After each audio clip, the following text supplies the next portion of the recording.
with the reading and the group?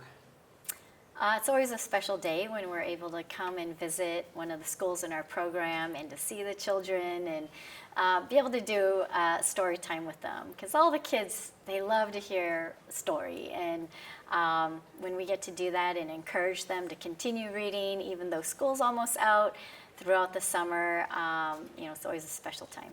So they were very attentive, and they really, the message that you were sharing, tell us what was your inspiration and why this message? Because when we talked with one child said that he was so impacted. So tell us about that. So the book I read to them today is Care is Kindness, and it's all about passing kindness forward. And I think when children realize that it doesn't take much to be a good friend to their classmates or their other friends, when they need help, you can be there for them, whether it's sharing something or including them. And then, as they pass it forward, inevitably that kindness will come back to them. And so his reaction was he learned a lot. So how do you feel about that? I mean, you really impacted these students, and particularly Joaquin. So when you do, is that why you're doing this? Is so that you can, obviously you saw and felt that impact. Mm-hmm.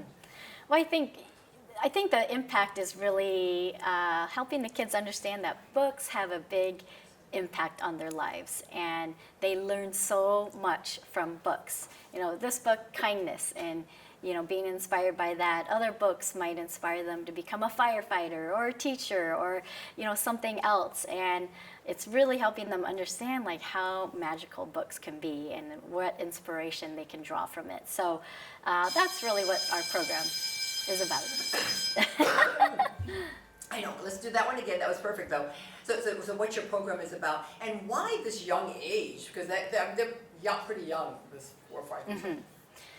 So our program, Always Reading, starts at 4 and 5 years old, and they're the youngest students out there. And the earlier we can stress to their families how important it is to read to them, that is going to be the foundation from which they build the rest of their education on. If they learn these early literacy skills, it's really going to set them up as they move forward into first, second, and third grade. Okay, so what do you hope that like Joaquin or other kids walk away with? Because you shared with them the book and then the tablet. What do you hope that they will share with their ohana? What we really hope they share is just that love of reading, that love of books, because right now they're learning how to love books, what they can learn from books, but moving forward they're going to start to learn how to read. And once they learn how to read, they're learning other things. You need to know how to read to learn math, to learn science, to learn history.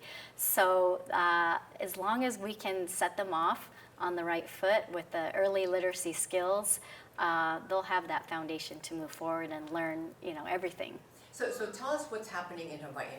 I heard that you're going to be doing more. So tell us about what's going on with your organization.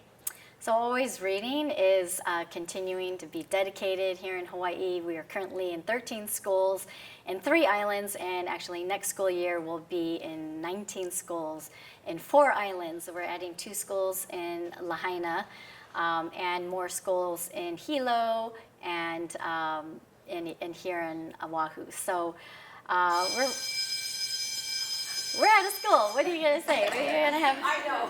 School bells.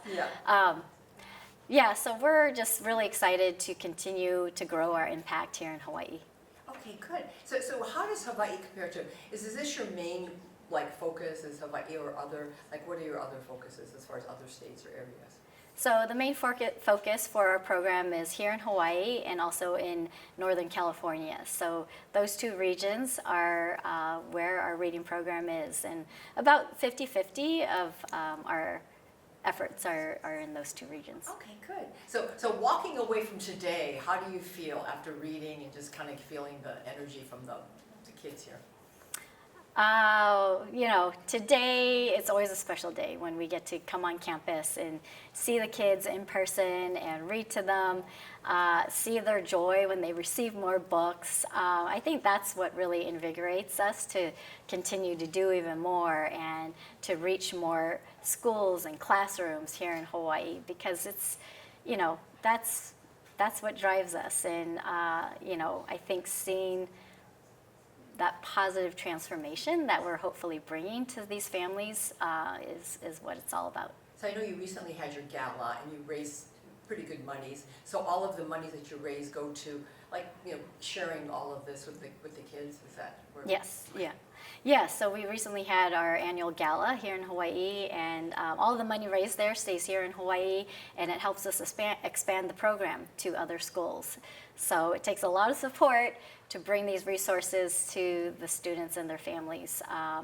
But we have a lot of amazing people and organizations and the Department of Education to thank to help us get this program out.